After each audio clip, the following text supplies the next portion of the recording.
Hi, ഞാനൊരു സ്ഥലം വരെ പോവാണ്. ഇതെൻ്റെ പുതിയ ഡ്രസ്സാണ്. പുതിയ ഡ്രസ്സായതുകൊണ്ട് തന്നെ പുതിയൊരു ഹെയർ സ്റ്റൈൽ ചെയ്യാമെന്ന് വിചാരിച്ചു. ഹെയർ കട്ട് ചെയ്തതിന് ശേഷം ആദ്യമായിട്ട് ചെയ്യുന്നതാണ്. ഇതറിയുന്നുണ്ടെങ്കിൽ കമൻറ്റ് ബിലോ. ഞാനും അമ്മയും കൂടെയാണ് പോയിക്കൊണ്ടിരുന്നത്. ഞങ്ങൾ ബസ്സിലായിരുന്നു പോയിരുന്നത്.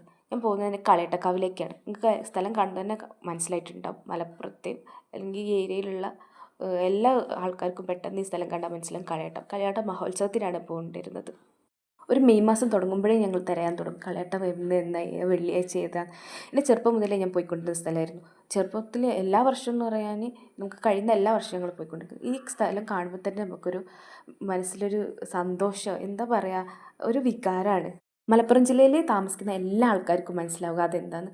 ഞങ്ങൾ അവിടെ എത്തിയിട്ട് കുറച്ച് നേരം കണ്ടു, പിന്നെ തൊഴുതു, കുറച്ച് നേരം വരി നിന്നപ്പോൾ അമ്മ പറഞ്ഞു പ്രസാദമായിട്ട് അവിടെ കഞ്ഞി കൊടുക്കുന്നുണ്ട്. ഞങ്ങൾ കഞ്ഞിയൊക്കെ കുടിച്ച് വീട്ടിൽ ഞങ്ങൾക്ക് ഗാലറി പോലെ സ്ഥലം ഒരുക്കിയിട്ടുണ്ട് അവിടെ ആൾക്കാർക്ക് കാഴ്ചയൊക്കെ കാണാൻ വേണ്ടിയിട്ട്. ഞങ്ങൾ അവിടെ നിന്നിട്ട് വെയിറ്റ് ചെയ്തു കുതിരേൻ്റെ വരവൊക്കെ കാണാൻ വേണ്ടിയിട്ട്. അവിടുത്തെ കാര്യങ്ങളും ഐതിഹ്യങ്ങളും എനിക്ക് ശരിക്കും അറിയില്ലെങ്കിൽ പോലും ചെറുതായിട്ട് ഞാൻ പറഞ്ഞുതരാം. നമ്മൾ പണ്ട് തൊട്ടുള്ള ആൾക്കാർ എന്ന് പറഞ്ഞാൽ അവിടെ എന്തെങ്കിലും പ്രശ്നങ്ങളുണ്ടെങ്കിൽ നമ്മൾ പേഴ്സണലായിട്ടുള്ള പ്രശ്നങ്ങൾ കാര്യങ്ങളുണ്ടെങ്കിൽ കളയാട്ടത്തിൽ വന്ന് അവിടെ തല്ലി തീർക്കുക. അവിടെ കാരണം മുമ്പൊന്നും പോലീസോ കാര്യങ്ങളോ ഒന്നും ഉണ്ടായിരുന്നില്ല. ഇപ്പം സെക്യൂരിറ്റി കാര്യങ്ങളൊക്കെ ഉണ്ട്. അവിടെ നമ്മൾ തല്ലിയിട്ടുണ്ട്, പരസ്പരം തല്ലിയിട്ടുണ്ട്, ആരും ചോദിക്കില്ല എന്നാണ് പറഞ്ഞത്.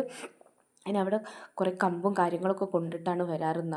എൻ്റെ അമ്മച്ചനും അച്ചച്ചനൊക്കെ പോയിക്കൊണ്ടിരുന്നതിൽ അവിടെ നന്നായിട്ട് തല്ലൊക്കെ ഉണ്ടായിരുന്നു. അതിലുള്ള ലേഡീസൊന്നും പോയിക്കൊണ്ടിരുന്നില്ല എന്നാണ് പറഞ്ഞിട്ടുണ്ടായിരുന്നത്.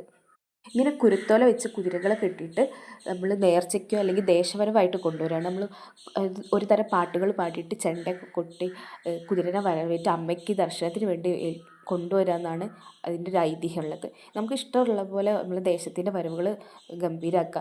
പാട്ടോ ഡാൻസോ അത് ശിങ്കാരിമേളോ കുതിരകളെ ഡെക്കറേഷൻ എന്ത് തരത്തിലാണെങ്കിലും നമുക്ക് ഇഷ്ടം പോലെ നമ്മൾ ഇഷ്ടത്തിനനുസരിച്ച് അമ്മേൻ്റെ മുന്നിൽ ദർശനത്തിന് കൊണ്ടുവരിക. ഇത് അമ്മേനെ 3 പ്രാവശ്യം വലം വെച്ച് അത് നമ്മൾ ഒരു സ്ഥലത്ത് ഒരു ആലിൻ്റെ